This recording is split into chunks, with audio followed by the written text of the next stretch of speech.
এটি নতুন পুৱা তুমি অহাৰ পৰা জোনবেলি দুয়োৱে হাঁহিব ধৰিছে।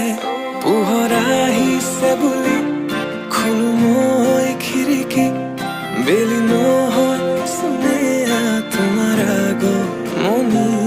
যদি কবি হওঁ মই কবিতাৰ ছন্দ, তুমি সমানে বগা